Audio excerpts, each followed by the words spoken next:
IJohannesburg Water isiyibophezele ekuhlinzekeni ngamathanga amanzi ngesikhathi-ke kuzobe kulungiswa ngaso ingqalasizinda yayo okuzothatha-ke isikhathi esingangenyanga nesonto ngaphezulu. Ukulungiswa kwengqalasizinda kuzoqala kusukela-ke mhla zingama-22 kuNhlangulana kuze kube mhla zingama-29 kuNtulikazi kuwo lo nyaka, okuzophazamisa-ke ukuhlinzekwa kwamanzi ey'ndaweni zaseGoli ezihlinzekwa iziteshi okubalwa kuzo iPalmiet, iZwartkopies, i-Eikenhof kanye neDeelside. Ikhuluma-ke nabezindaba ekomkhulu la eNewtown namuhla ekuseni le nkampani yamanzi ithi-ke lokhu-ke kulungiswa okuhleliwe kuhloswe ngakho ukuthuthukisa nokusebenza ngendlela efanele kwengqalasizinda yamanzi. Iqumrhu lamanzi iJoburg Water linike ingxelo ngethuba lendibano namajelo eendaba malunga nokulungela kwalo ulondolozo oluzayo.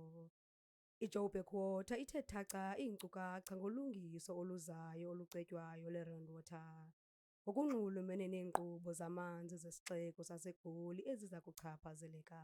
All of these maintenance activities works towards ensuring a reliable, continuous, fully functional system that will cater for the demands.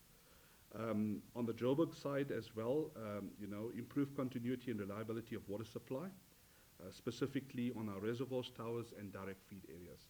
So as much as maintenance activities results in certain times inconvenience to residents, the long-term or the medium-term benefits are beneficial to us because it will ensure we have an improved, more efficient system to feed our customers with.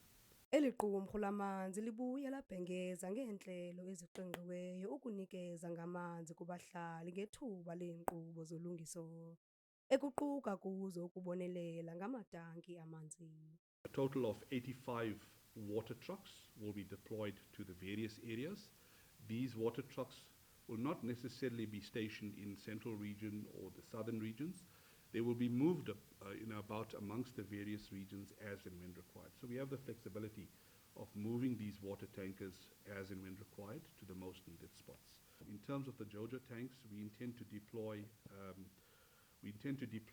250 Jojo tanks to much needed areas.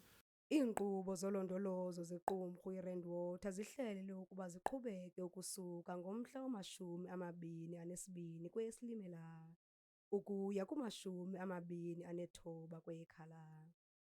Kwiindaba zeSoweto TV, ndinguNomzabalazo Mduka, eGoli.